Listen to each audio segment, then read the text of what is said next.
Hey everyone, Husky here. Once again, we apologize for having to split this into two parts, but then again, we talked about so much it was probably going to be two parts anyway. Anyway, I hope you enjoy, and on with the show. Terribly sorry about that, the recording fiasco. I mean, it was kind of written on the wall. We just sort of kept it going. Mm-hmm.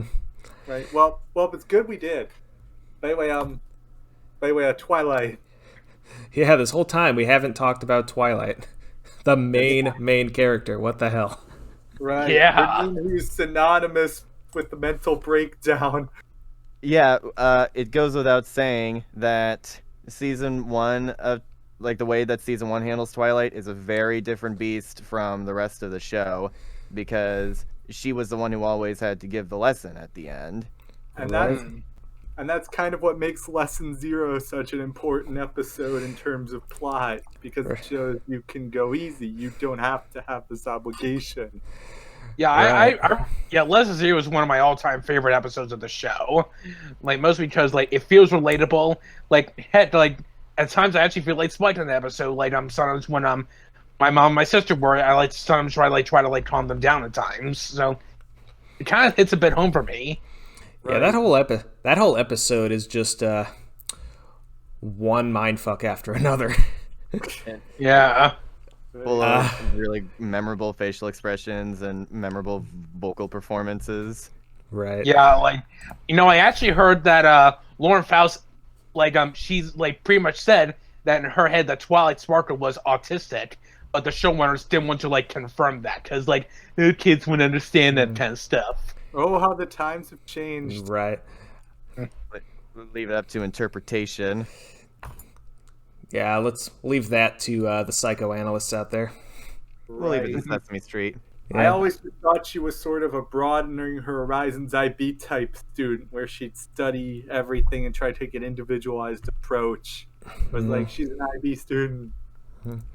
Yeah, personally, I see her less autistic and more just OCD in general. That's for sure. I mean, we've all seen the time travel episode. Yeah. Right, that was one of the ones I rewatched for this podcast. Who would have thought they started the not scientifically possible meme for Invader Zim? Right, but going back to the whole plot of Lesson Zero, the whole thing is basically a deconstruction of the idea that there needs to be a friendship lesson every week, or that Twilight has to be the one to learn it. Right. Yeah. And they stopped using Twilight as a crutch almost immediately thereafter. 3 episodes later, we had Sisterhood Social, the first episode with no Twilight. Yeah, 2 episodes. Yeah, 2 episodes. The one in between that was Cutie Pox. In between that was Luna Eclipsed. Cutie Pox came after. Right. I remember that because I took the SAT on Sisterhood Social Day. Well, I will now turn in my brony card. I will say, I'm actually even though I really do like Twilight as a character, I'm kind of glad that she didn't have to appear in every episode anymore, because in season 1 she felt really shoehorned in at times. Well, I mean, ultimately, it helped make this cast feel a bit more dynamic and alive. It's an ensemble cast, after all. Exactly. Yeah. Even if you have a main character, they don't have to be the main focus all the time. Yeah, but there are times where I'm did Twilight really need to be here? An episode All Other Friends comes to mind. Let's see, what's another one? Stairmaster is of course another one. I'm just it felt the one where Twilight gets stoned. Yeah. Yeah, I'm just that is Twilight running off into the Everfree forest willy-nilly just to get turned to stone seems a little out of character for the one who studied up on all that. Yeah, and where's Spike? The one she's looking after? Was he just at home all day, all night, worried sick about her? And maybe he was taking one of his famous 7-hour bubble baths. I was literally just gonna say that. Yeah, but I imagine maybe it's like Chowder, where Twilight's no, you're not in this episode. That's kind of how I feel about Discord's non-appearance in the movie, but I digress. Let's be honest, if he were in the movie, it would be over in 5 seconds. Yep. Yeah. In 10 been seconds funny if- flat to incorporate a meme. If they had like an end credit scene at the end where he's like, "I'm back, everybody. What did I miss?" Hey, I wrote something like that in the story I wrote. Yeah, you did. Isn't that kind of how friendship games ended?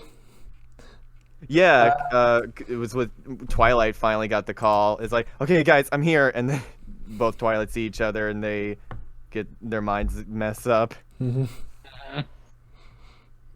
And one thing I really think is cool about the beginning of the show is how they're not afraid to admit that Twilight used to be kind of a piece of crap back in the beginning, and she's come a long way since then. And we even get episodes that directly reference that, like, several seasons later, and show the direct consequences of seemingly throwaway lines, like her not coming to that party for the Amending Fences episode.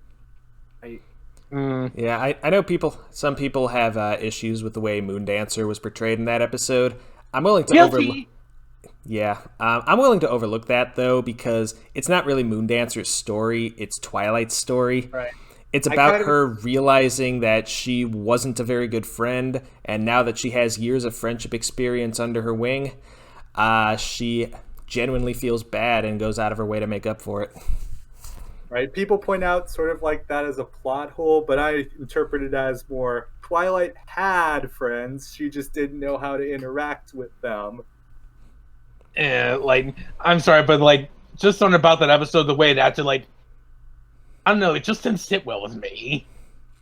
Like, there were just some parts where I'm just like, I feel like if this had another rewrite too, it could have been better. I really like that episode. It hits me in the feels. And that's fine. Like, I even said in my review that I'm glad that people like got good feelings from this episode and they went to reconnect with old friends. Like, I totally get that. Like, and I'm glad it helped people. Yeah, it's honestly a contender for my favorite episode of season 5, or at least it would if Brotherhood Social weren't a thing. Oh yeah, Brotherhood Social, that's funny. Big Mac just competes in drag and they just roll with it. Yeah, I mean, they're just being polite, really. Yeah. Except for that one guy who got his heart broken. Right. My theory is that he also knew it was Big Macintosh. Right. I feel like that would be even better. I feel like that whole episode is sort of like an extended Bugs Bunny cartoon. Right. Or maybe like the Fairly Odd Parents, where Adam West fell in love with Timmy's dad. Oh yeah. He's not gonna call you, really. No. The only thing we'd be missing for it to be a Bugs Bunny cartoon is an opera singer for him to mess with. Right. Yes. Yes. He does get a chance to shine with his voice. Yep. We even get a nice, good look at his big, bulging Adam's apple. Turning into the Assumption song. But the stuff about treating the cross-dressing plot, with that level of respect, that's all well and good. It's the last 2 or 3 minutes. It's just the one-on-one between Big Mac and Apple Bloom. That hits me so hard. It's really nice to give more attention and development to characters that the show even admits kind of are put on the sideline. Like, that entire episode is about Big Mac feeling like he's put on the sideline, which from a meta standpoint is pretty true. Up to that point, Peter knew had very little Big Mac lines, and that episode gave him a chance to really showcase his range emotionally and vocally too. I really do like to give him more episodes. That was nice. He really grew on me as a character. I really like him. Back to Twilight. On her relationship with Spike, what did you guys see her as, like, to Spike? Like, as a mother or an older sister? I personally think as a mother, in my personal opinion. Well, she hatched the egg. You're technically correct, which is the best kind of correct. I know Sparkle 7 or Twilight 7, whatever that episode is called, said that, like, that Spike sees him as, like, a sister, but I'm like, he's lived with her his whole life. Like, and she's been, like, watching out for him. Like, she's pretty much like a mother. Well, I mean, there are some situations where an older sister is like thrust into that situation, and they have to act as a motherly figure. To Yeah, their siblings. I knew a guy who had a 20-year age difference between his brother, so it's kind of a mentorship figure. But I think we can let it slide. I think they meant it as male relative. Yeah, I prefer to see it as a brother-sister dynamic.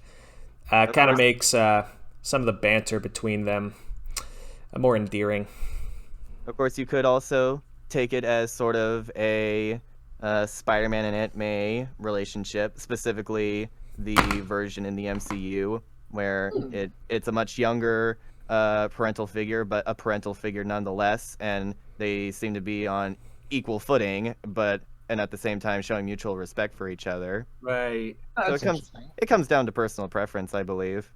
Like, their relationship, I think, is one of the emotional highlights of the show between Twilight and Spike. Even though there are some episodes where Twilight could have treated Spike better.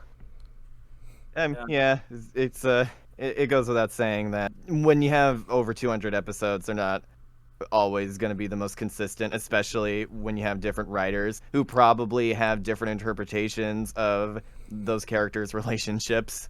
I mean, sometimes we get an episode like Just for Sidekicks or Spike at Your Service or Alice Well and It Ends Well, where I've been waiting to say this, or now comes in to try and take his jab. I have been waiting to say that for so long. Yeah, 3 weeks now. That's cool. At least that episode gave us a spiking the alcohol reference. Yeah. Oh yeah. Right. Makes me forget all about the horrible who joke they keep making. But I feel like that would have worked better if they tried to play it up a little more, like tried to do the Abbott and Costello routine. It just reminds me of that Family Guy cutaway gag where I think Costello's literally just having that conversation with an owl, and two guys in the audience are like, misunderstand. There will never be anything funnier in comedy than misunderstandings. Comedy will never evolve past that peak. I mean, they've reused that joke so many times. Animaniacs, for example.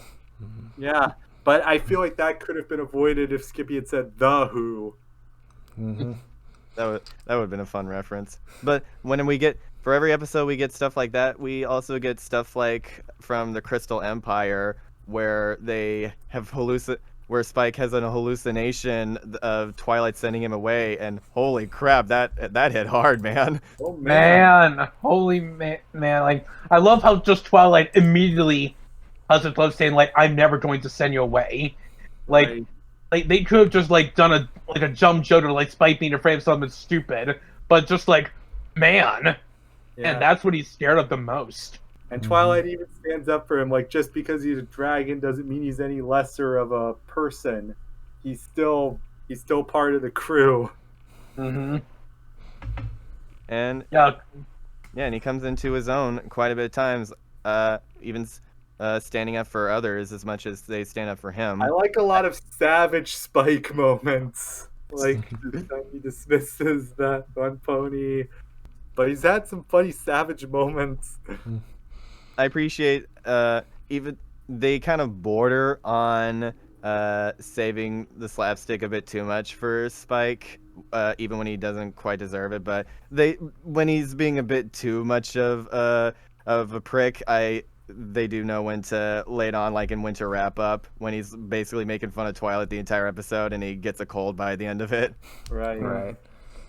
But Yeah, I think it's like more acceptable to do that kind of slapstick with him because, you know, thick scales. Right. Oh yeah, that's right. Like, go puncture me all you want, I don't care. He's a dragon pincushion in the first episode. so he's pretty much like SpongeBob from The Bully, or like Yeah. if you try to punch him, he'll just like feel nothing. Or in Right. video game terms, a tank. Mm-hmm. And he can act as a flamethrower. Yeah. Yeah, there was a time where I had a difference between the best Spike episode and Spike's best episode. Best Spike episode at the time being Equestria Games, and that's in terms of overall episode quality. Right. Whereas the episode where he was his best and played a main role was actually the very previous episode, Inspiration Manifestation. Ah. Ah. I feel, course. yeah, that episode doesn't get talked about enough. Right. Of course, both of those eventually got trumped by Gauntlet of Fire. So. Yeah, I this is probably my favorite line from Inspiration Manifestation. I'm so excited. I'm so excited. I'm so scared. Saved by the Bell reference. We've all been there. I mean, he was getting red flags the entire episode, but he just sort of ignored them because he was scared to upset a friend, and that's also a relatable feeling, like not being afraid to, criticize someone for something when you care about them deeply. You shouldn't be afraid to call somebody out when they're going a bit too far, because And going back to that one scene from Buckball season where Fluttershy just lashed out at AJ and Rainbow. sometimes the best way to get something through someone's skull is to just act like the complete opposite of yourself. So it's like, okay, they mean business now. Yeah, if you want to make your character great character, you got to make it believable by putting them in a situation they wouldn't normally know how to address.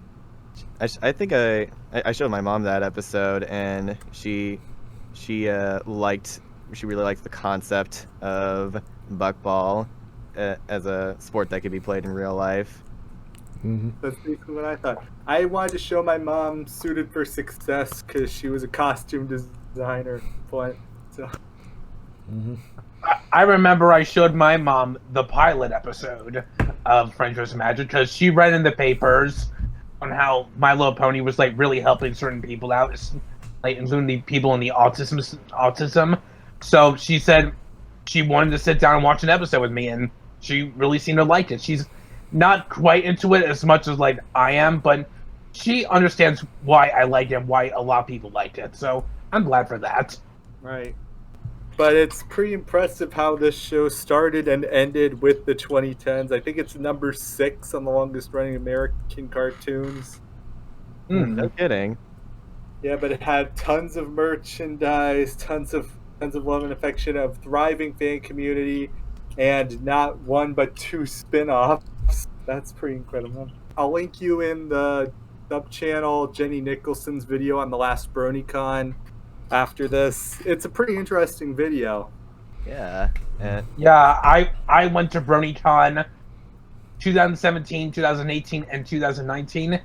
I have met so many different people there, which is such a blast. I seriously considered it, but never went. I just never plucked up the courage, I guess. But Jenny covers the last one and also sort of does a history of the fandom.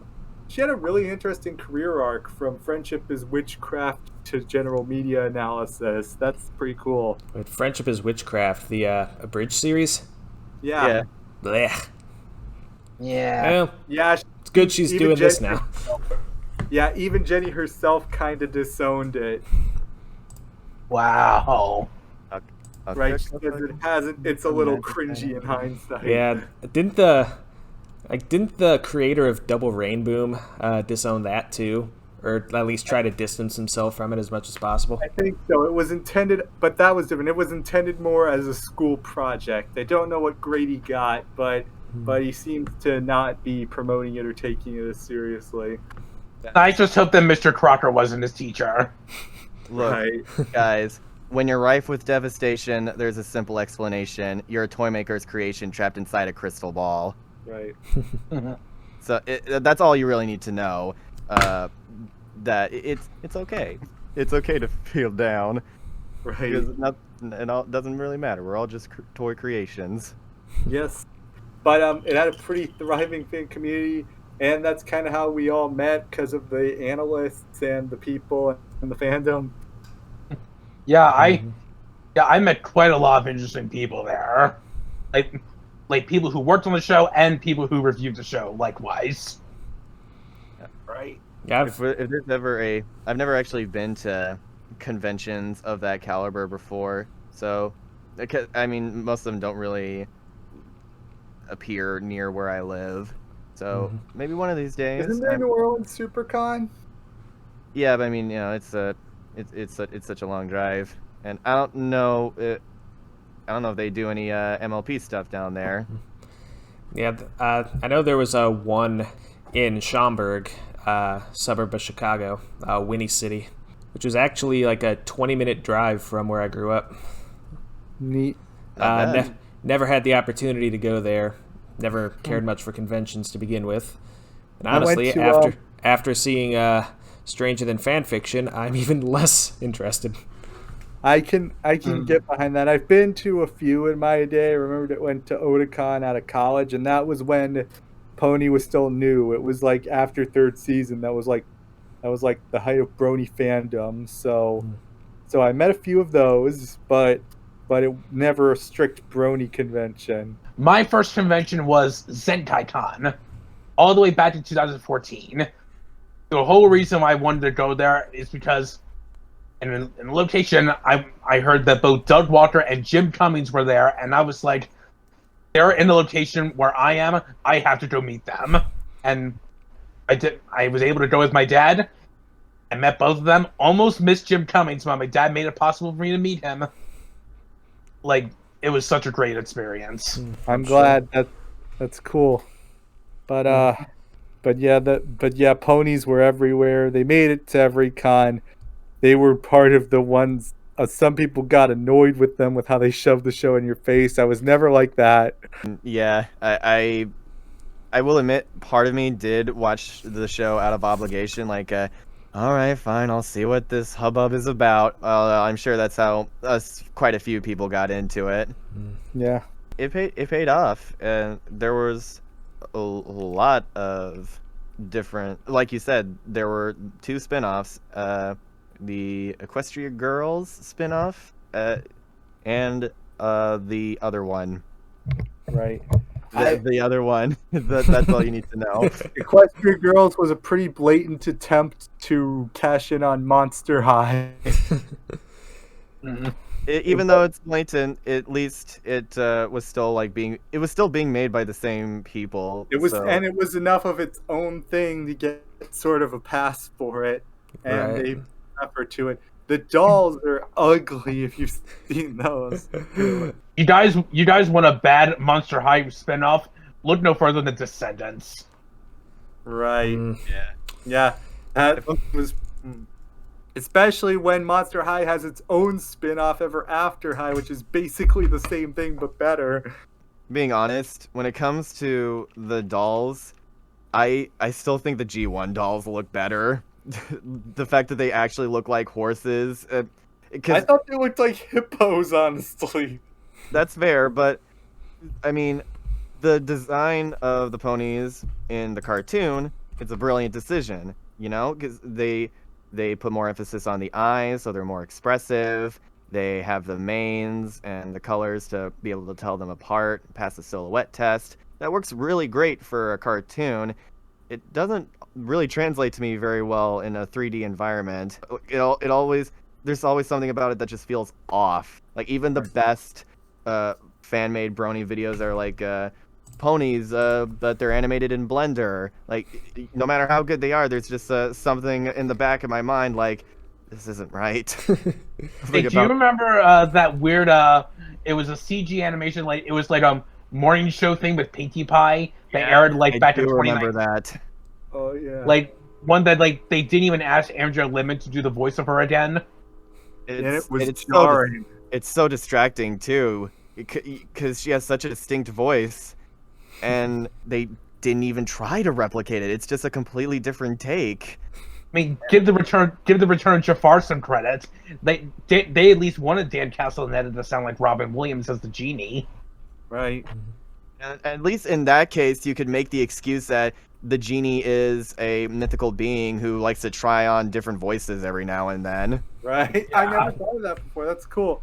But anyway, back sort of to Equestria Girls. It was kind of hit or miss, but Rainbow Rock slaps. Yeah. I mean, I've yet to meet somebody that actually hates it. I feel like with every Equestria Girls thing, there's gonna be people who like it and people who don't like it.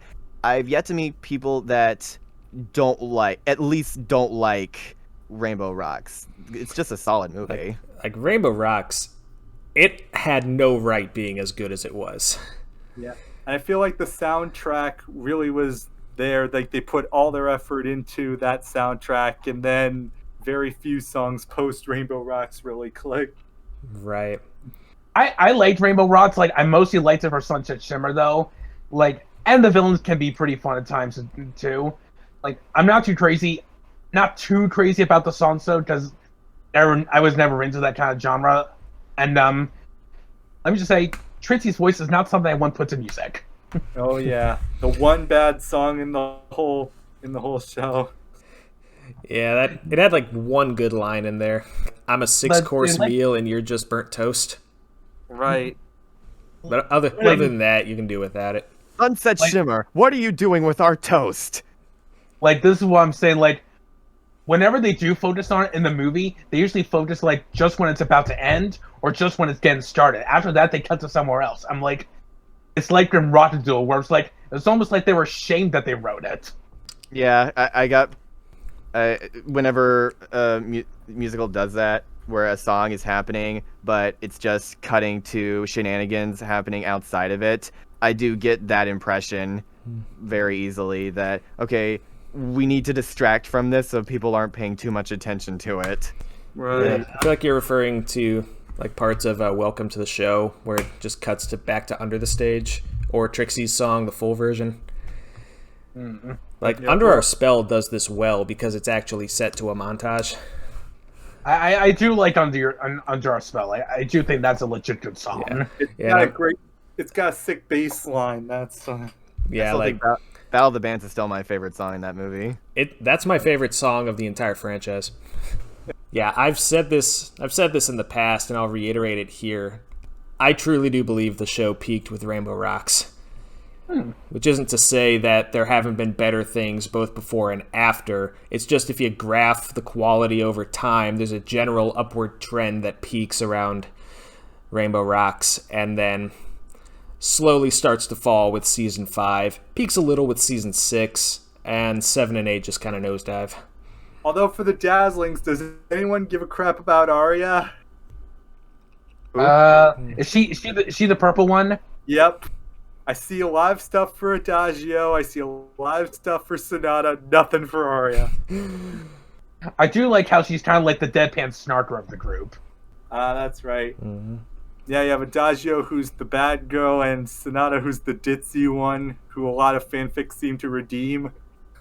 That's fair. I mean, honestly, the fact is, I see the Dazzlings as a package deal. So I can't. I have a hard time imagining one without the other two. Right. I mean, it would be like doing a Captain Underpants movie without Harold. Do you guys have you guys seen the other Equestria Girls? Not the movies, but like the shorter stuff. I've seen some of them. They're hit or miss, like a lot of the rest of the franchise. I saw some of the one where Sunset briefly went back to Celestia. And like they reunite, that was really nice. But then they focus, oh, she's gonna team up with Trixie. I'm like, nope, that's it. I don't need to watch anymore. Was that Forgotten Friendship? Yes. Oh yeah, that one can go away. Watch the first 10 minutes and then stop, because that's the Yep. part. As soon as they were like, oh, Sunset is gonna team up with Trixie. He's a night. Nope, I'm done. That's it. I've had enough. I do have a bit of a soft spot for that special, for really nailing some stuff. It does have problems, I do admit, but yeah. I think the friendship dynamic between Trixie and Sunset is better than Trixie and Starlight, but once it gets to the stuff with Moondancer, yeah, no. Did you say Moondancer? I did say Moondancer. No, Wallflower. She's so forgettable. I don't even remember her Well, name. hey, she did her job. She did her job. You forgot her. Yeah. I made a Twitter post once. I think it was in reply to you, Wes. How her entire arc is basically just that Eric Andre meme. And then someone else made the meme. Oh, really? Yeah. Oh, that's awesome. Yeah. Goes out of her way to make everyone forget her. Also her. Why does no one remember me? That's funny. Yeah. I know that some people have a problem with some of the story elements in it, but I really like Sunset's backstage pass I'm a sucker for Groundhog's Day plots because I find the concept to be really interesting, seeing how one person reacts to the same thing over and over again and how they convince the people around them that they are indeed living in a loop.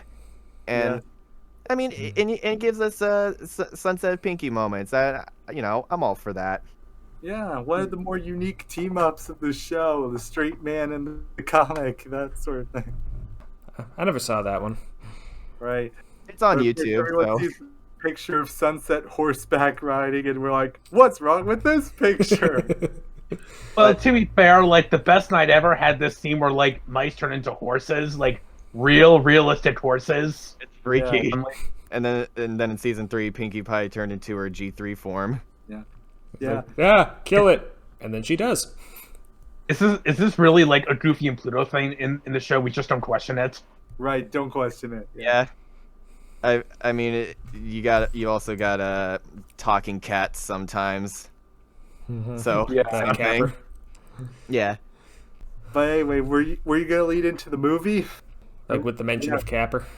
Yeah, the 30th anniversary movie. It was really hyped, really built up, but then the final results didn't quite deliver. It's like one of those anime filler movies that they put on between seasons. But here's the thing. It's all canon and actually integral to the plot of season 8. So yeah, you have to watch it. Hippogriffs. Oh, right. If you don't watch it, you will be so lost when you watch the season 8 premiere, because they make so many references to the events of that film. And they even are like, "Where's Tempest?" Like, "Oh, she's off doing this thing because we couldn't afford her," you know. I call that exposition. But yeah, it has the tone of a filler movie, and most people assumed it was, but it wasn't. That's the kicker. Right. If it came out in 2014 and managed to catch the peak of pony hype, I feel like it would have had a better chance of bringing more people in. So I have to say that the sequel to the Human spin-off movie was miles better than the legit theatrical release. Yeah. I mean, Rainbow Rocks was also a theatrical release, but limited. Kinda. It apparently was a first draft, and it shows. They wrote it in 2014, and there were no major rewrites before then. I didn't want to believe that, but the more I hear from people that it's confirmed, I'm like, man. Rainbow Rocks is technically a theatrical film, the same way that Angry Video Game Nerds movie is technically also a theatrical film. It had a 1-week release in LA for Oscars. Exactly. There should be an Oscar for best just no budget film. Right. That's kind of the Independent Spirit Awards, but I see what you mean.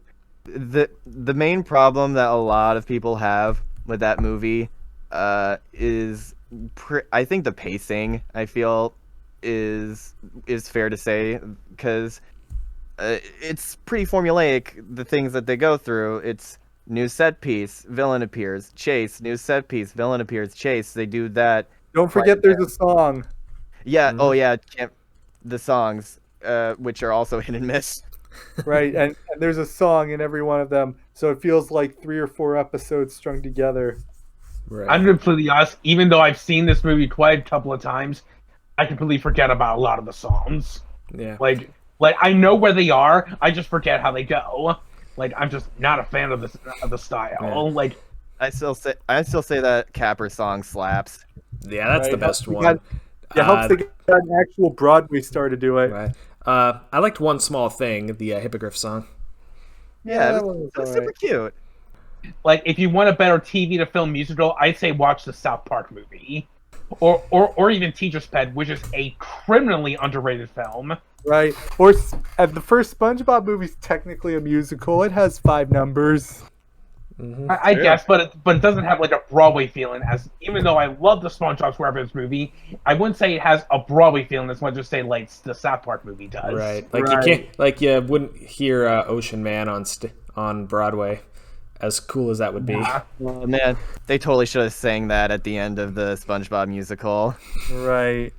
I'm just glad they at least on Best Day Ever. Yeah. Yeah. By the way, so Jackson, what was your idea for who should write the songs for the movie?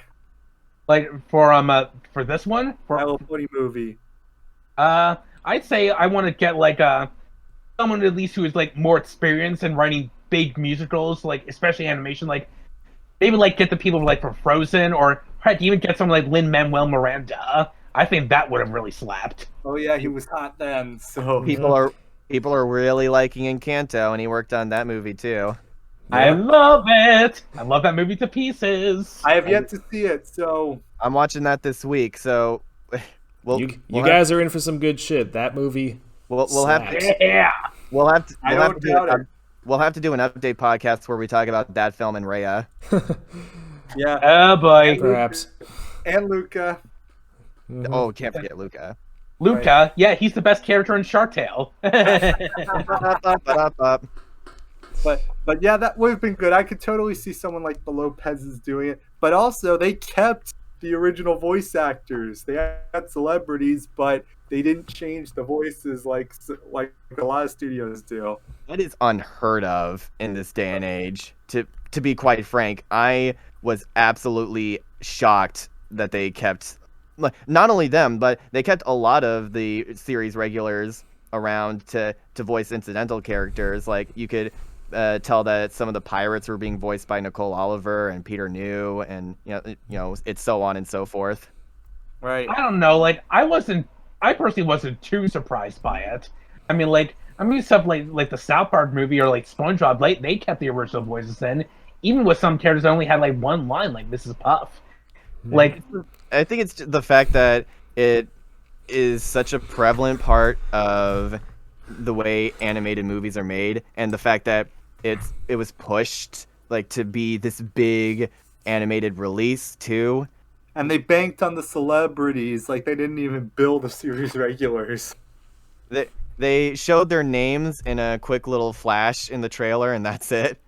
Yeah. Although, to be fair, I will give the end credits a bit of credit. They don't do it in importance of who's the most famous. They do it in alphabetical order, which is fair since there are so many characters in that movie. Mm-hmm. Right. Yeah. Discord is in the movie. You could see his silhouette a little bit in the sequence. That counts, right? He making a balloon animal of him. I thought that was the cameo. Oh, wait, I'm pretty sure his silhouette appears. Yeah, it does. In the credits, when the spotlight's on a certain character that's dancing, you can see Discord cheering them on. Ah, nice. That's all he gets. Crazy. Yeah, that's a shame. He has more lines than Frozen. Yeah, that's true. Christmas special. He was there for a few sentences, and I don't know why, but I'm not complaining. Yeah, I remember when I heard that, I'm just I had to listen to the other line he said. I'm like, oh, it's John Delancey. I'm like, cool. I'll watch this 20-minute short for that 1 second of screen time.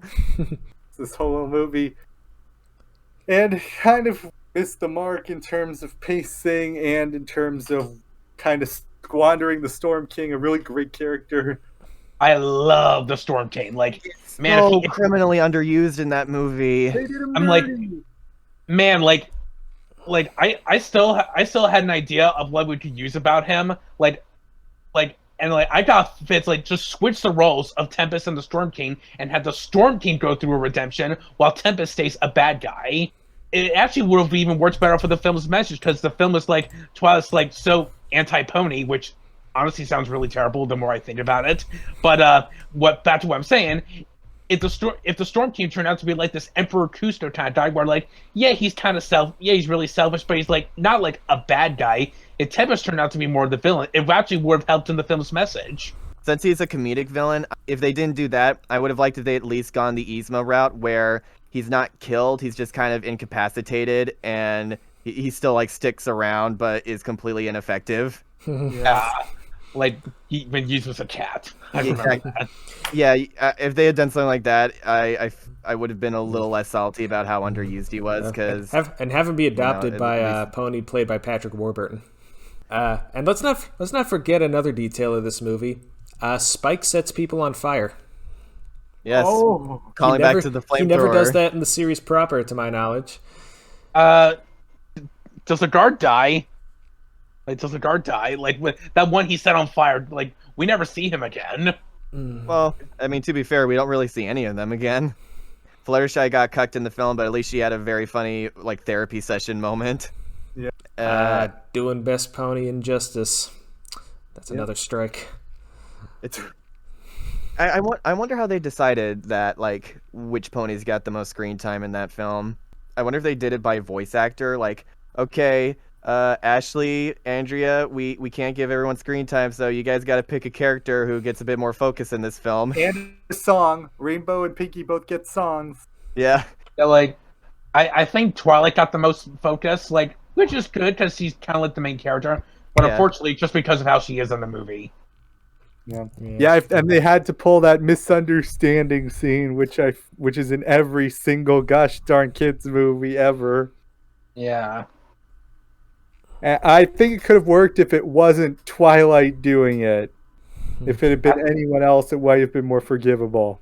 I think if they showcased that everyone was more in the wrong and like they all started to like have their own little spat, it would have worked a little bit better. Right. I like the idea that Twilight is getting really stressed out, and because she basically has to pull the weight the entire time, and all these little things are getting to her until the point she finally snaps and goes over the end, like trying to do the most drastic thing to save everyone. I wish they had explored that idea a little bit more. I guess Lesson Zero style, but yeah. But we already had that episode, so we didn't really quite get there. Because I mean, I feel like if this had came out around season 4, and this was about her getting used to being a princess more, and then all of a sudden this ridiculously crazy thing happens only a few days after she, got the crown. I think that might have helped the arc a bit more. I think that's another way you can kind of tell it was an early draft. She even in the opening, and we got this together, she has an entire verse all about trying to like pump herself up about, okay, I'm a princess, I gotta do this, like it feels like it should have been earlier. Right. And we got things like that in season 4, the premiere and the finale. Yeah, let me see. Honestly, if there was another character I had to criticize the movie from the main sits, it's honestly Pinky at times. Do you guys remember the episode of SpongeBob Breath of Fresh Squidward? Mm-hmm. Like the first half of that episode, SpongeBob is like very, very, very annoying. But later in the half, we're supposed to see him like in the right as he starts snapping at Squidward and starts feeling like he's the smart one.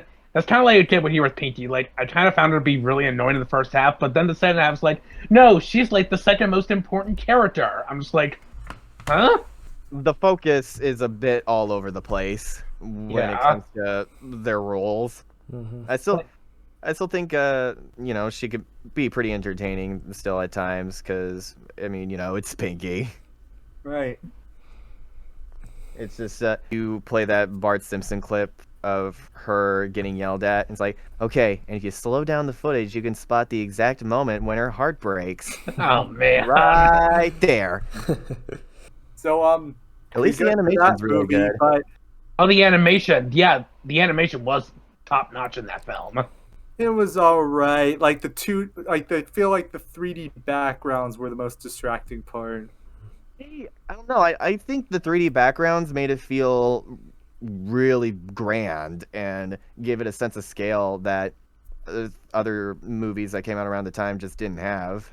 I don't think the characters and the backgrounds always mesh, obviously, but I still posit that. We had that movie, and then we had G5 with the appropriately titled New Generation. It's kind of gutsy to have their new generation be set in the same continuity as Gen 4, or at least in a different version of it where Gen 4 is a known story. I've always been appreciative of that, not completely abandoning the world that had been set up for such a long time. Mm-hmm. I kind of have an issue with that personally, because from what I gather, the main focus of something like season 9 or 8 is like bringing all these different species together, but then all of a sudden, nope, everything has to be equalized now. I'm just like, Yeah, I had trouble happens. buying that too, how the movie's about a race war when we went through 9 seasons trying to prevent exactly that. Yeah, I should add an asterisk to what I said. I like the idea of expanding upon the world of G4 in concept, but they kind of dropped the ball when it comes to explaining what the hell happened between G4 and G5 to lead us to where we are now. If Yeah, I'm how being much totally is- honest, I really do not care about any of that. I see it as it's a new generation, and thing is, I got burnt out on G4 around the time of season 8, and that feeling has not gone away. So anything that G5 can do to stand out on its own, sure, make allusions to G4, but if things don't connect exactly, I'm not going to dwell on it too much. It's its own thing. Yeah, And besides, divorce an explanation I yourself. give is that the main 6 were just kind of like these mythical beings. yeah, it's like the Wheel of Time. Story fades to legend, legend fades to myth, even myth gets forgotten. Oddly enough, though, a new generation has a similar problem to the G4 film in that the pacing is weird, but it's a different kind of pacing issue. Nothing freaking happens in this movie. It feels like they're just walking to different places and something happens, but there's not really a real escalation in the stakes, and then the climax comes out of nowhere and she's like semi-alicorn now or whatever. Right. Yeah, that was just really weird. Like when she just became an alicorn. Like I remember watching this with a buddy, and we were just like, what's going on? I mean, is this gonna go away? Like, nope, it's here to stay. I'm like, okay. And it's never explained. It's never. I mean, I'm sure they will probably explain it in like the series or whatever. But if you're only watching the movie, which I'm sure a lot of people are, it's Netflix. You're not gonna know what's happening. It's a similar thing like with that mid-credit scene where the Crusaders stand-ins are having fun, and we see a close-up shot of one of the hoof prints. And that's it. We don't know what that means. It doesn't mean anything. I'll give him this. It's an admittedly clever way to get people interested in the show, if only to get answers to these questions. That's so devious. That's so devilish. I was gonna watch. Devilish. I was gonna watch the show either way, just so you guys Same. know. Oh yeah, Right. same. Yeah. This is actually kind of a better introduction to the show because it's a new footing. It's like you don't expect them to play all their cards on the first hand. As for the music, most of the songs I don't really remember, except for Self-Esteem. Yeah, yeah, a lot of bops, no bangers. I don't know. I think the mob song is a banger. Right. Yeah, Self-Esteem. Yeah, because Oh yeah, I forgot. That's right. It's based on a. It's based off an Offspring song. Yeah. yeah, but the visuals are based on Seven Nation Army. What a weird combination. Yeah. I have never heard Self-Esteem before, so when I listen to Self-Esteem after this podcast, I'm only going to be thinking of ponies, and I hate that. Man. Did the job. It's the problem of association, where Right. when you watch the not as popular thing first, and then you find out it's actually been based on something the whole time, and you can't enjoy the thing it's based on anymore because you're just going to think about the thing that you saw first. I feel the same way with a lot of Family Guy's musical numbers, which are Yes. based on real like Broadway numbers. Yeah. Exactly. Yeah, I get the exact same feeling. Yeah. But if you want an Offspring song that doesn't have the association, I highly recommend "The Kids Aren't All Right." Of course, the one that's topical for the times, Keep Them Separated. Oh, that's a good one. Yes, I know the real title. Shut up.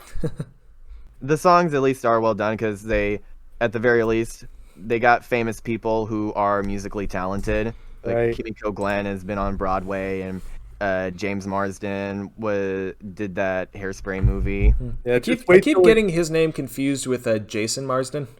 Yeah, Same. Same. they're no even make- relation I- apparently. I even make a joke about that in my New Generation video. Yeah, Cause yeah. You gotta say, and James Marsden, no relation to Jason. Yeah. That's how close their names are. You even accidentally said Jason's name first. Right. I think my favorite James Marsden role is still Prince Edward from Enchanted. Oh yeah, he's such a doofus. I kind of like his role as the antagonist in that Wander Over Yonder episode. I don't even know what he's done off the top of my head. You might recognize him if you look up I his probably name. will. He was Cyclops. That means nothing to me. And X-Men. Also means very little to me. Right. It's a superhero thing. Yeah. Yeah. He was in Sonic. Does that mean anything to you? Nope. That movie was a meme for a whole year, so He's gonna be in the sequel for a few minutes. right. If the plot summary they're giving us is accurate. Yeah. But yeah, it was still pretty fun. I did like the new characters at least. They stood on their own in spite of a lacking story. I do hope that the show expands upon them, because as of now, if you just look at the film by itself and just taking it on its own, the characters could stand to use a bit more screen time. Also, second time this year, Kimiko Glenn voiced an equine. Yeah, that's right. Wait till we get to the Centaur World episode. It'll happen eventually. I wouldn't be surprised if Kimiko Glenn is the only person to return for the show, since she actually does cartoons. Yeah. What are you guys' thoughts on Izzy? If the answer is anything less than rapturous praise, I will fight you. Right. No, but Izzy's great. Yeah. Like, she's just a lovable ball of energy. Kind of like a version of Pinkie Pie who won't get grading too fast. Right. She's like Yeah, me. she manages to be her own thing still. Yeah. Like, she's not exhausting. And I think that puts her a leg up on Pinkie Pie. Yeah, for the time being at least. We'll see how they handle her in the show. Well, if they Right. handle her like they did in the movie, I'm sold. Did we cover all our bases?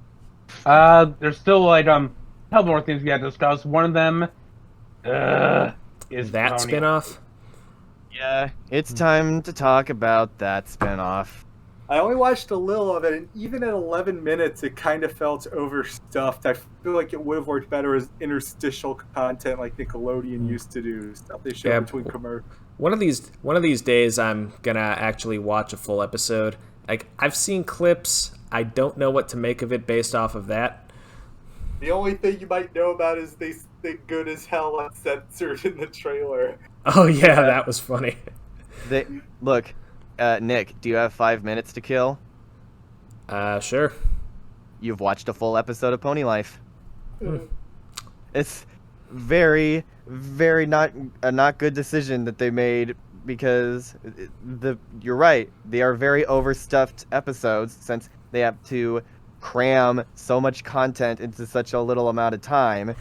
And I don't know why they do that for a show like this, where there is clearly continuity happening. You can't watch one episode without having seen multiple others. There are arcs in Pony Life, and I don't know why they treat the episodes like little bite-sized things.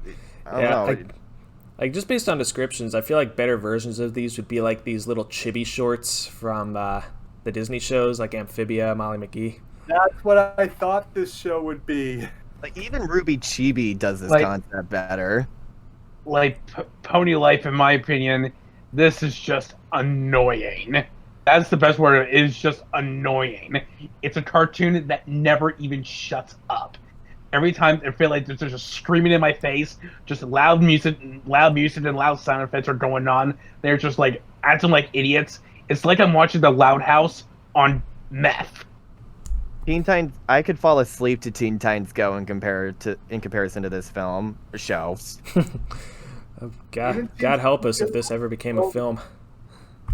What, an entire movie of Pony Life? Oh my, no way. It can barely sustain 11 minutes, and that's with 2 parts. Like also with Pony Life, I keep hearing like, oh, but they brought the voice actors back. I'm like, yeah, but I'm like, I'd be more happy if they sounded good.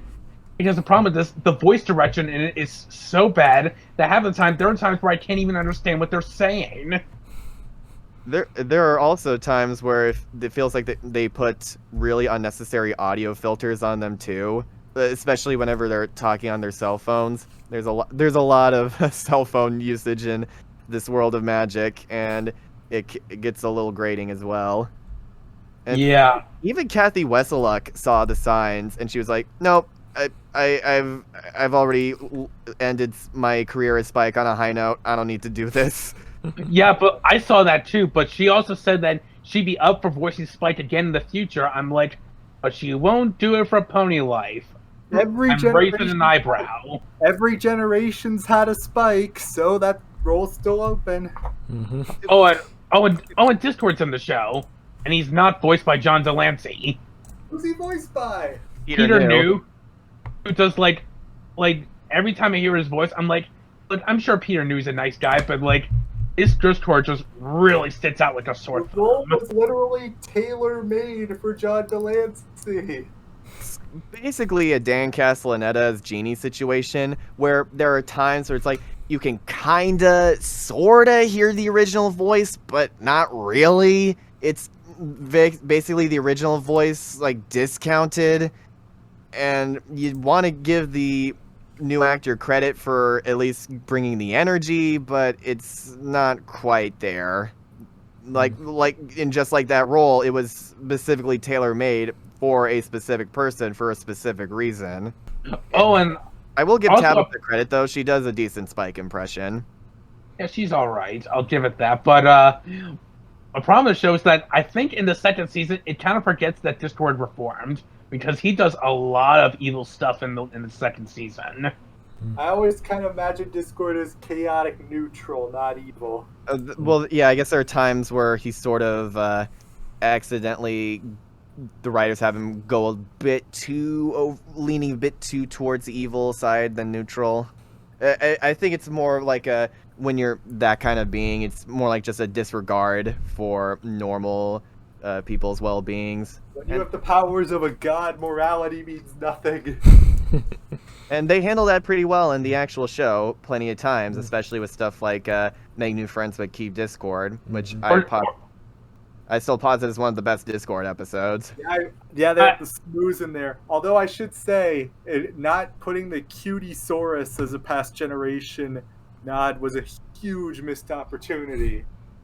Although I think Dungeons and Discord is my favorite Discord episode personally. Oh yeah, I love that.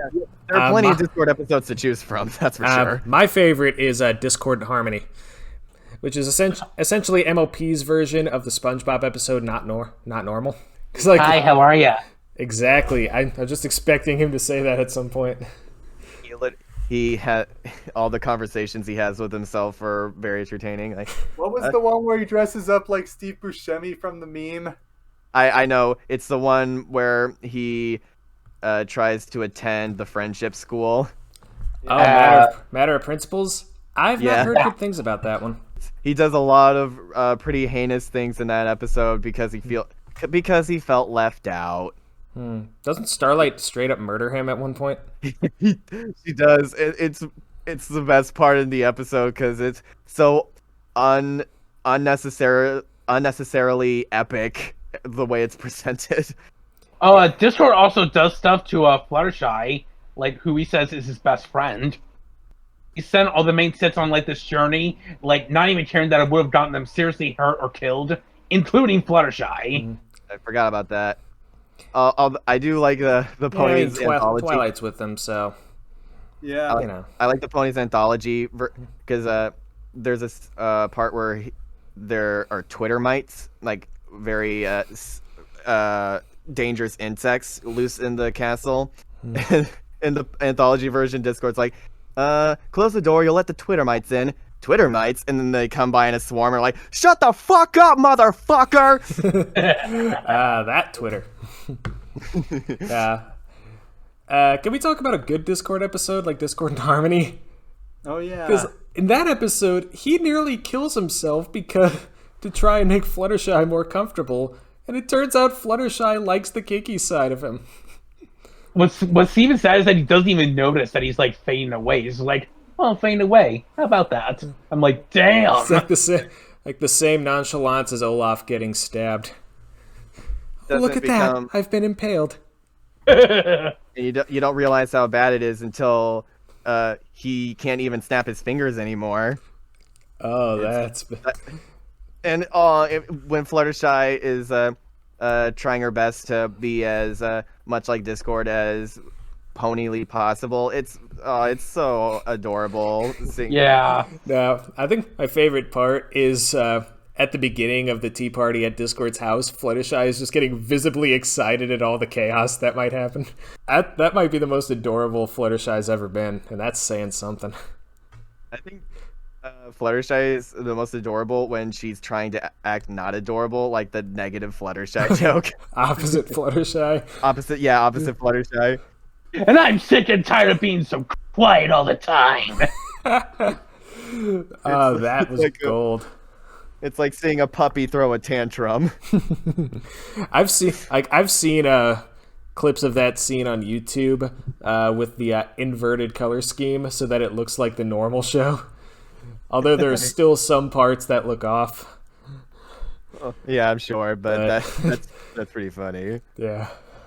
I think another fun Discord episode that is fun, like in the context that it comes in, I believe Three's a Crowd, because it's still a version of Discord that, yeah, he's reformed, but he's still also a bit of a prick too. So I don't know. I think seeing all the insane stuff he does with everyone throughout the episode, it's entertaining stuff, and then he gets real comeuppance towards the end and has to be actually taken care of. I like the stuff like that. Right. Yeah, I let his behavior in Three's a Crowd slide because that came before Twilight's Kingdom, when he really got his ass handed to him.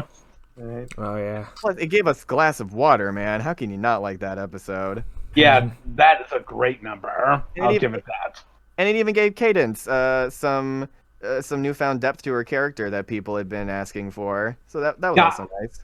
I really do love Cadence, and as long as Shining Armor's not with her, I'm okay. Yeah, I like them when they're together, especially after Flurry Heart was born. I like Shining Armor's role as the overstressed dad. I like Shining Armor's role in The Best Gift Ever and Sparkle 7. That's where I actually started to really like him. Yeah, you like him better as a brother than a husband. Flurry of Emotions is a great episode, though. Yeah, it is. That's the cutest damn thing. Like Fluttershy. Did I just call her Fluttershy? What the hell? Flurry Heart acting like a bear. That just melts my heart. Yeah. They also managed to pull off the whole "you're not giving me attention" plot. They actually managed to pull that off in a reasonable way because, I mean, she's a baby, and also, yeah, Twilight was totally neglecting her promise that she made at the beginning. Like, the whole thing is that she was clearly taking on way more than she could reasonably handle. Yeah, I like the scenes with Cadence and Shining Armor, like at the museum, and their pretentious art friend who's actually really cool. And I remember Phoebe did a whole episode where they're trying to think of nice thoughts but sad thoughts going back to them and they start crying. A Day at the Aquarium, that was what it was called. Oh yeah. Is that a newer episode? It's from season 2. Oh, let's keep talking. It's actually right before the season 2, the mid-season hiatus. Yeah, that's why I said it's a recap episode. I do like how Teen Andreas, when they're all looking sad, he's like, "Do you want me to get you a tissue? Seriously, you will not believe the size of these. I'll get you one." And we see them still using it. Oh yeah. What else is there to cover? How about we discuss our favorite and least favorite episodes? Oh right, we forgot about that. Yeah, we were debating on whether or not we should save that for another podcast where we do a Disney movie style thing and go really in depth, like round robin style. Yeah, I mean there's 222 episodes to choose from. Mm-hmm.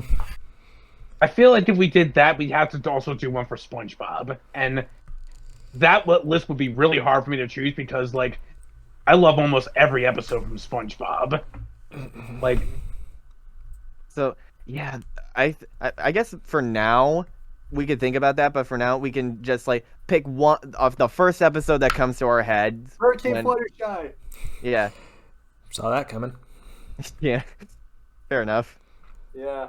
It's a fun episode and a good addressing of social anxiety disorder. I'm pretty sure we've all been Fluttershy at some point in our lives. Mm-hmm. Yep. Off the top of my head, my favorite episode is Brotherhood Social. Gets me right in the feels every time, and the cross-dressing stuff is actually done tactfully and very hilariously. Yeah. Okay, for me, the first one that comes to me is the one where Pinkie Pie knows, because it feels to me like the perfect comedy episode, the perfect comedic episode of the show, because of the sense of escalation and seeing the insanity that Pinkie goes through. Like because Pinkie's Pinkie, we get like even that taken up to the umpteenth degree compared to Twilight, and just the visuals and the heartwarming reveal of them having a baby. Like I think that it's the first one that comes to my mind as a one that I would not mind watching over and over again. Right. I also think that episode was kind of meta because it came right after another bombshell, Crusaders of the Lost Mark. Mm-hmm. So it's like they had to keep a second secret again. Yeah. That is a very good thing to tell people, like, don't freaking spoil or you will lose your friends forever. Forever! My favorite episode of the show is Sleepless in Ponyville. Ooh. Yeah. Lulu and Princess Luna. Like I love the message on like sometimes just letting it all out, like what you're most like insecure about to someone is like the best way. Like it won't heal right away, but it'll at least like get things on the right path. I love seeing all the sisters interact with each other, which is really nice. I love how they gave more screen time to Princess Luna. The animation and atmosphere looks absolutely gorgeous. And I really like how Rainbow Dash decides to take Lulu under her wing. She like grows to like really respect her and like treat her as like her own. Yeah, we're not related by blood, but you can be my sister anyway. Come on. Mm-hmm. Yeah. A fact that's reinforced in Brotherhood Social and even joked about at one point. Like what surprised me though is that it came after Magic Duel, which before the episode I'll talk about for my least favorite. That episode used to be my most hated, and I'm just like, the fact that this came right after that is astonishing. It's almost like if The Lion King came after Chicken Little. Now for your least favorite episodes, Wesley. Okay. That's a hard one. Not because there aren't many, but because it's hard to single out one of the bad ones. It used to be the Ticketmaster. I don't hate that one as much anymore. I feel like it was a little hard on it because it was early goings. But there were some episodes I did kind of dislike. I might lean a little bit more into Fame and Misfortune because of how unnecessary it was and the unfortunate implications that came. But I could change that as I gotta look over my scorecard. Man, that was certainly an episode. Right. Yeah. And there's no one questioning that Rainbow Dash might have outed Daring Do. That really bothers me. Fame and Fortune, I think, is one of the funniest episodes because you could just feel the salt dripping from the writers. I'm surprised that with Applejack they didn't make a joke of some kind like, Applejack, I can't imagine what they've been doing to you, how much they've been harassing you. And she's like, actually no one's been bothering me at all. I think because most people cite her as the most boring member of the cast. Right? Applejack, the most famous background pony. Haha, bite me. Mm-hmm. Well, like, We love her, though. Nick, did you say that you didn't like Famous Fortune? Oh, that episode is trash. I didn't hear you. No, he said it's funny. There's a difference between liking something and thinking it's funny. No, this episode... I think he's taking the so bad it's good approach. It's not even so bad it's good. It's just amusing in concept. It completely loses me with that stupid We're Not Flawless song, though. That's the point where it stops being funny. Yeah, like it's okay to like a person for their flaws, but it feels like the song is saying like I want you to have flaws. I want you to like have a problem because there's nothing wrong with that. I feel like it's saying we're not flawless. Don't expect us to be perfect. We know you're not perfect. That's why we love you. We love your flaws. But also like the fact that you overcome those flaws on a daily basis. That's the important part. The main issue with it is that it treats them like people and the problems that we have with them as if they're people, but they're fictional characters in a show. It's not really an equivalence. Like the whole thing with Fluttershy learning the same lesson over and over again. Like, yeah, in real life, people need to have some things reinforced for them, but with the show, you can't really get away with that excuse because it just comes off as lazy. Mm-hmm. All right. Anyway, Nick, please continue. All right, so my least favorite episode of the entire show, and keep in mind I haven't seen past the middle of season 8, but my least favorite episode is Parental Glidence. 777. I am so torn on that episode. The sad thing is, I actually did like that episode the first time I watched it, just like on a turning my brain off kind of thing. But the more I think about it, this episode is just inexcusable on just about every level. Like, Rainbow Dash's parents are completely overbearing, actively distracting from her performances. Rainbow had every single right to call them out for their behavior, and it has the gall to treat her like she's in the wrong, and then use Scootaloo's sad upbringing to try and give leverage to that. And the episode also made me think that Scootaloo was an orphan and had no parents, too. Thank goodness that was just deconfirmed in The Last Crusade. It reinforces what I think I said last time, how like Rainbow Dash tends to have some of the worst episodes, but it's not because of her. You know, I cited Newbie Dash as an example. Yeah. And I think this is the worst offender in that regard. Yeah. Like, it tacitly gives the message, like, other people have it worse, so your problems don't matter. That might be an over-exaggeration, but it's the same feeling I get when people dismiss legitimate problems because other people tend to have it worse. Like, that doesn't invalidate your issues, and you deserve to be heard. So just a dismissal like that is really disrespectful, especially in a show that's geared toward little kids whose own parents might use that same logic on them. That's what really gets me about this. Yeah, I totally feel you there, man. It's I really wanted to like it too because the opening is so fun. Like, it's really fun seeing Scootaloo geek out over Rainbow Dash's house and seeing how like supportive her parents are. I just wanted to see Dash's parents because they were the last to be shown. Mm-hmm. It's like fun. You want to just see them be supportive of her, but they take it too far. They really do. Like, if they just tweaked the ending to give her parents some accountability, that would fix like 90% of the episode's problems. It's such an easy fix, which makes it so much more frustrating. Well, for me, as you guys know, Pinkie Pie is my favorite pony, and because, as is customary with the ones we love, we tend to be the most critical of them. Not because we hate them, but because we love them. And so, most of my least favorite episodes tend to be ones where they get her character very, very wrong. Although, to be fair, with Season 8, non-compete clause does come close because of how annoying Rainbow Dash and Applejack are in it.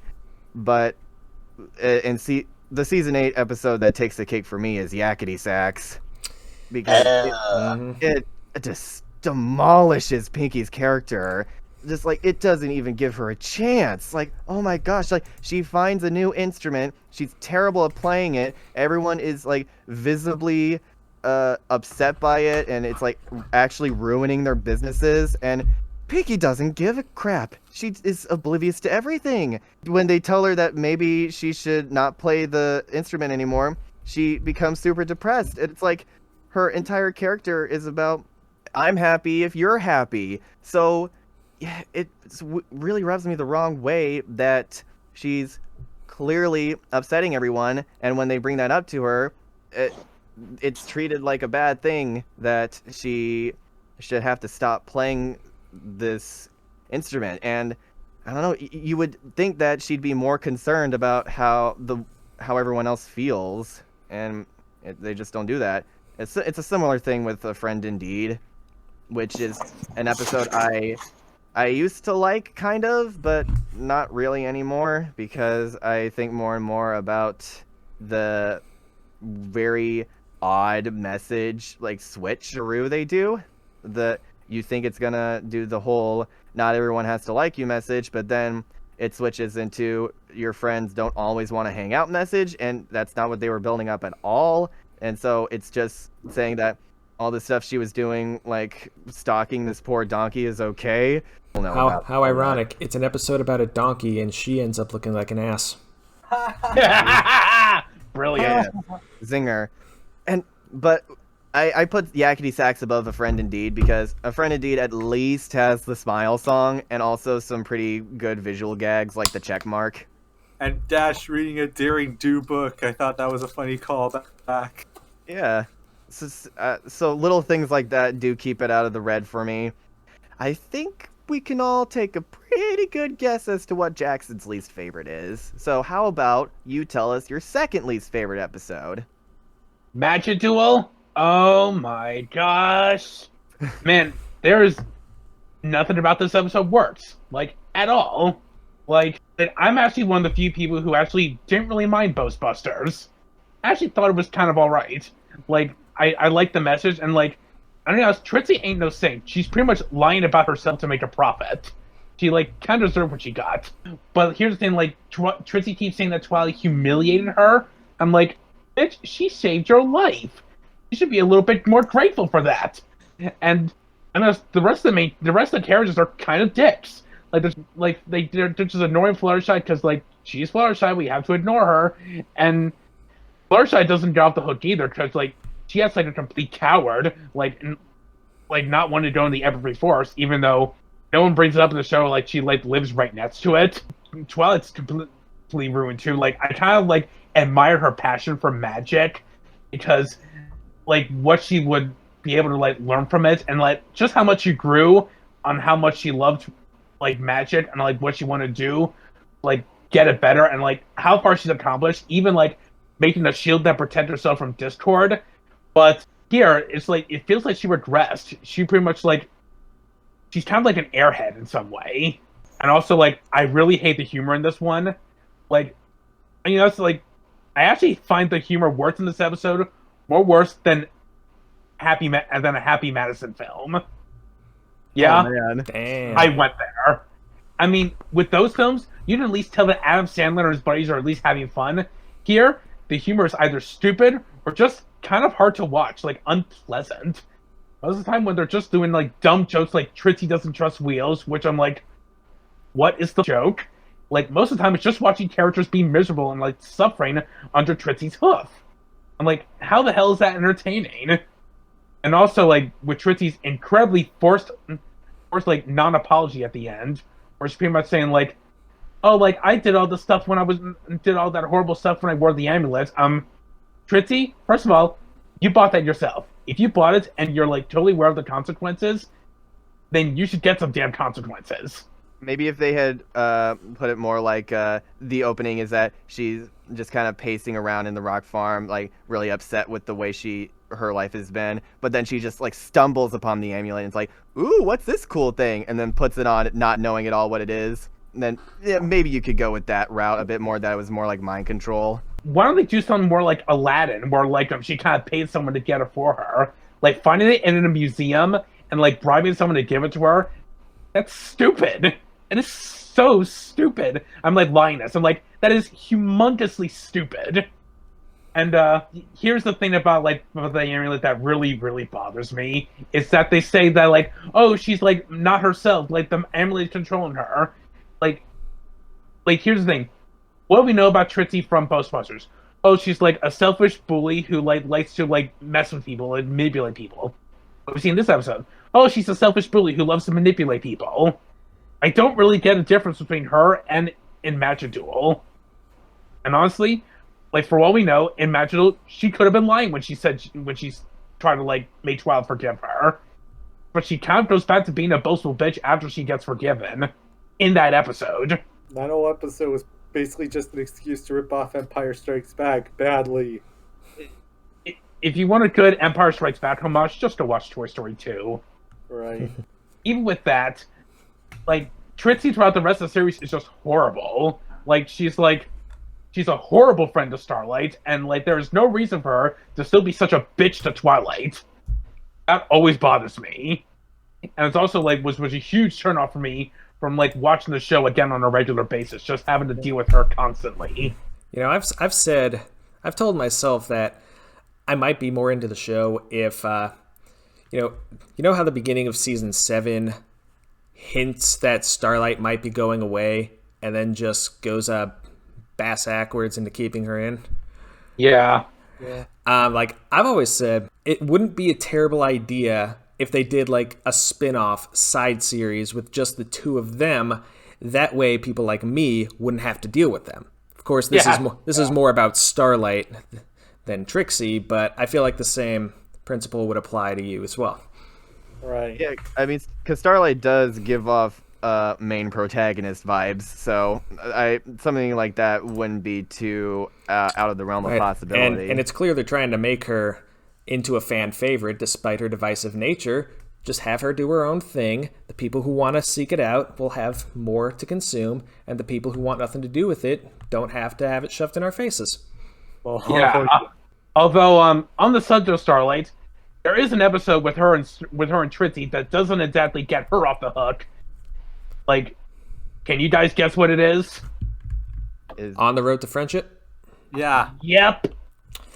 Oh yeah, we haven't talked about that one. I know which scene you're talking about. I didn't see the episode, but I did see that scene in isolation, and all I can say is, thank God I quit when I did. Yeah, first of all, what Starlight did, here's the thing, you can't just sell someone's personal belongings, let alone their home, without their permission. For one thing, it's incredibly, incredibly illegal. Yeah, Starlight gives it back to the Empire. It still doesn't change that you sold somebody's home for it. That's downright despicable. I mean, that just goes back to a main problem I have with Starlight in general. She doesn't think. She acts. She doesn't think. And more often than not, it bites someone else in the butt. She needs to take a page from Winnie the Pooh and think. Mm-hmm. First, I thought he meant Paige actually take a page from the book. Yeah, that too. A lot of people know about Magic Duel. What's your third least favorite episode? The Mean Sex. Oh yeah. Yeah, that's it. that's the one. Also, that episode I actually think teaches the worst moral. That is the episode. I've seen every episode of the show, but that is the episode that almost broke me. Non-compete clause was really bad, but I managed to get through it. Yakety Sax, at that point, it was sunken cost fallacy, where it's there's no point in quitting anyway. I've gotten this far. But Mean Six was in that little middle ground where if I didn't have the fortitude, I might have quit the show there. Wow. I feel you. I'm almost at that point also. Good thing it was so late in the run.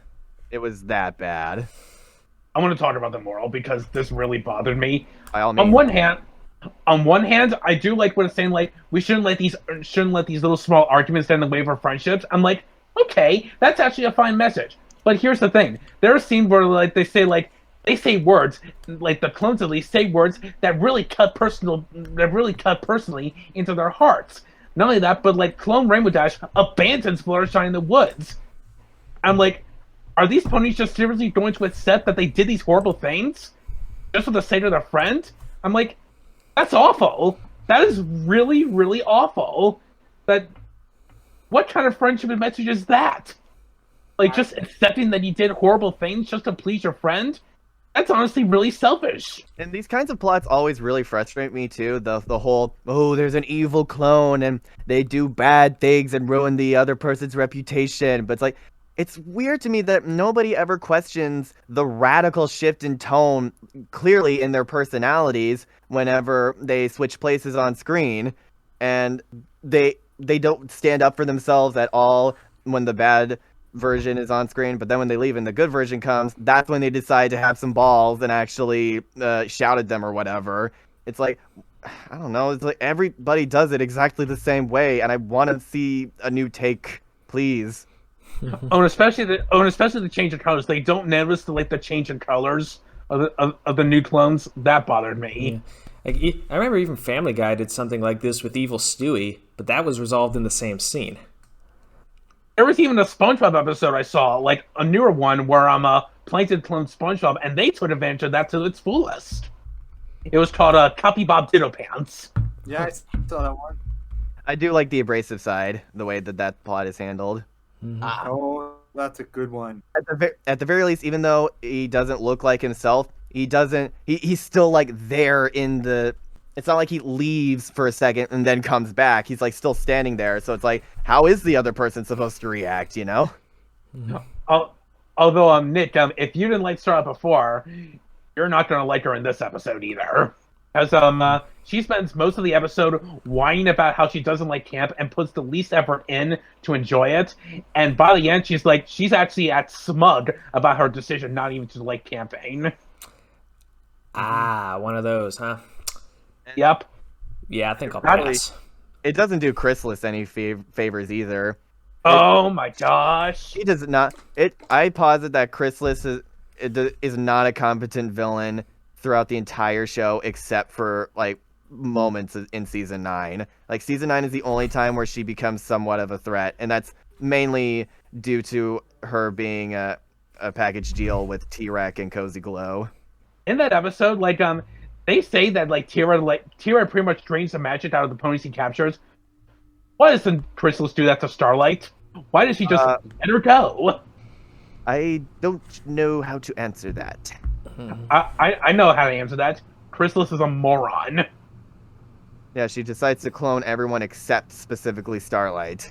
She's the most powerful of them all. She's pretty much like the Jesus of the characters there. Kind of.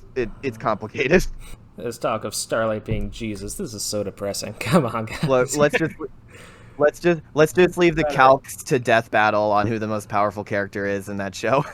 Fair enough. I've had enough bashing this show for one day. We love this show, everyone. There's a reason we're doing this podcast. We didn't do it just to bash the show.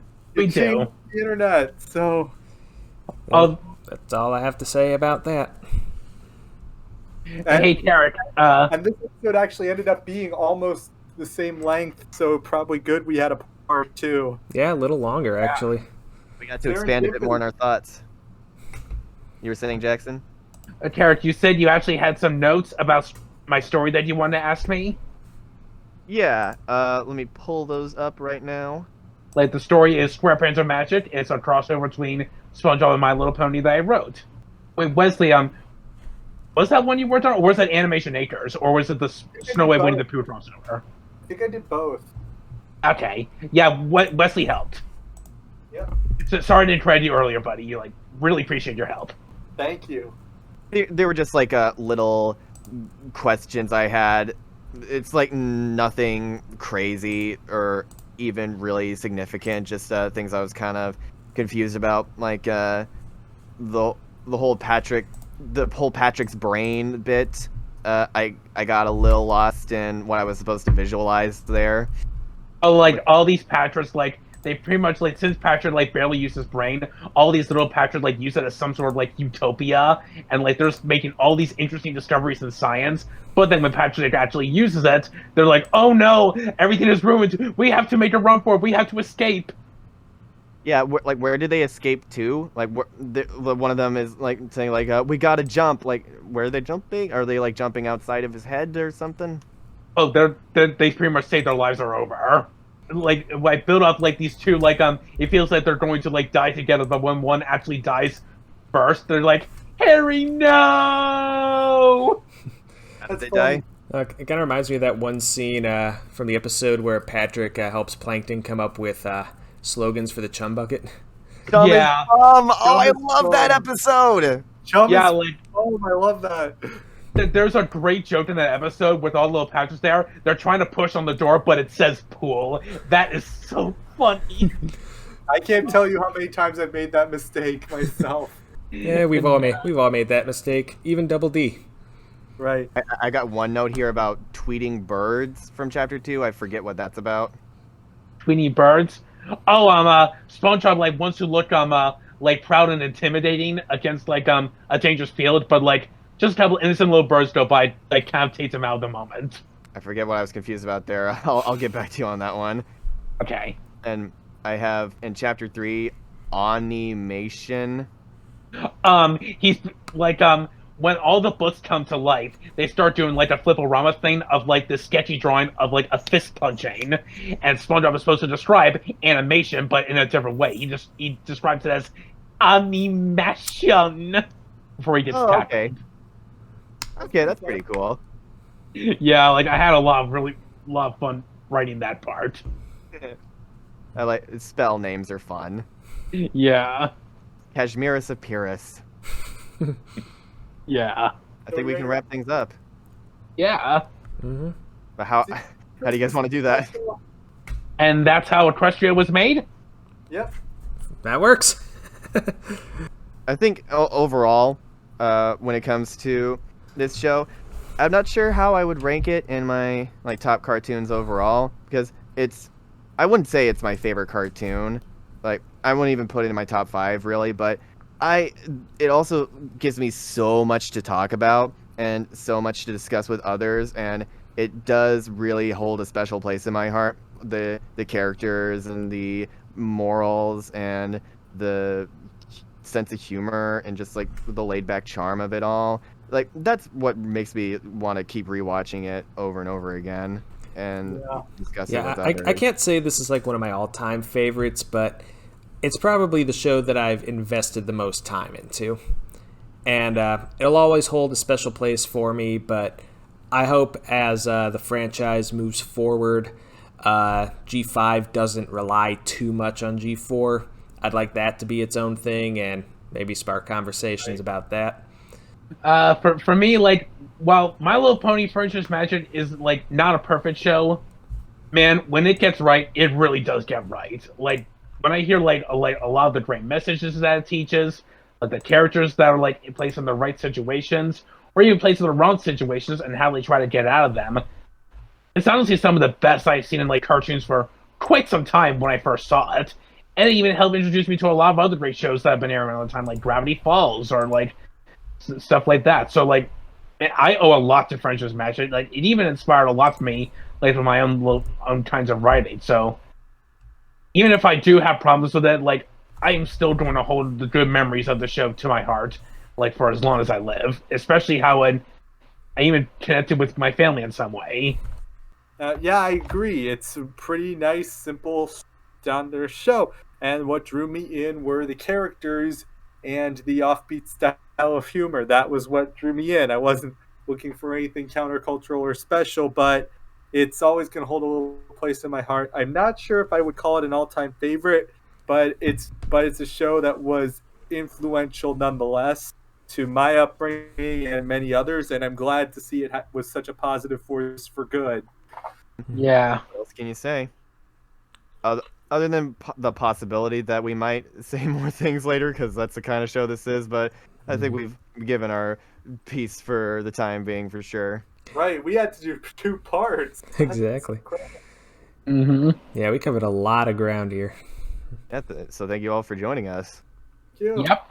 And we will see you next time. Christmas Yep. special. Yeah, I'm up for doing a Christmas special. Boom. Right. Ooh, that'll be fun. Just talking about like some of our favorite Christmas specials in animation. Yeah. Looking forward to it. And speaking of which, I also recently just saw Klaus, which I absolutely adored. Oh yeah, Klaus was good.